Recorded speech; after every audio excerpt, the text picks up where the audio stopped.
రాయచోటిలో శాంతి భద్రతలకు విఘాతం కలిగిస్తే కూటమి ప్రభుత్వం చూస్తూ ఊరుకోదని మంత్రి రాంప్రసాద్ రెడ్డి స్పష్టం చేశారు.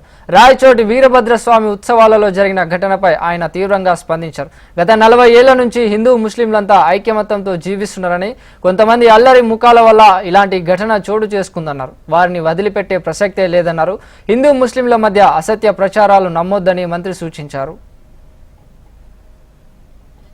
మన నియోజకవర్గ ప్రజలకు రాయచోటి పట్టణంలో నివసించే హిందూ ముస్లిం సోదరులను నేను చేతులు జోడించి ఒకటే అడుగుతున్నా. గత 40 సంవత్సరాల నుంచి రాయచోటి పట్టణము ఎదిగే కొద్దీ ఇక్కడ శాంతి భద్రతలు గాని ఇంకో విషయంలో గాని ఎప్పుడు నేనైతేనే మా కుటుంబ సభ్యులైతేనే ఎప్పుడు లాలూచి పడలేదు.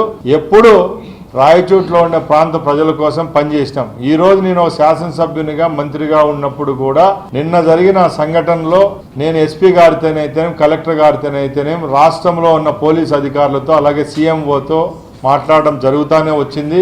ఈ వారం రోజుల్లో కూడా నేను పోలీస్ వారిని కూడా కోరడం ఒకటే జరిగింది. ఎవరైతే ఈ సంఘటనలో బాధ్యులు ఉంటారో, ఈ సంఘటనలు కారకులు ఉంటారో వాళ్ళను మాత్రమే చర్యలు తీసుకోండి తప్పక ఎవరు సంబంధం లేకుండా అనామకులపై కేసులు గాని వాళ్ళని హింసించడం గాని అలాంటివి ఎక్కడా జరగలేదు. ఈ రోజు ఎవరో కొందరు స్వార్థం కోసం పని కట్టుకొని సోషల్ మీడియా గ్రూపుల్లో చేసిన దుష్ప్రచారాలే తప్పక రాయచోటి ప్రజలు ఐక్యతగా ఉన్నారు, సమన్వయంతో ఉన్నారు, అందరూ కలిసిమెలిసి ఉన్నారు. ఈ రోజు ఏ వర్గం అయితే ఈ రోజు పండగ పర్వదినాలు జరుపుకుంటా ఉందో, ఉపవాసాలు జరుపుకుంటారో వాళ్ళల్లో కూడా 99.99% జనాలు కూడా ఇక్కడ జరిగింది ఎవరో కొందరు వల్లే తప్పక అందరూ దీనికి బాధ్యత కాదని వాళ్ళ నోటి విండే వినబడతా ఉందంటే ఒకసారి మీరు అందరూ అర్థం చేసుకోవాలా.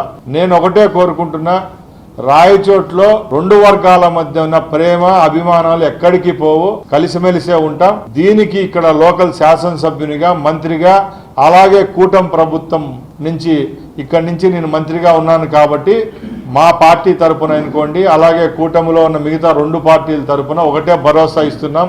ఎక్కడ ఏ విధమైన సమస్య లేకుండా రాయచోటిని ముందుకు తీసుకొని పోయేదానికి నా వంతు కృషి చేస్తాను.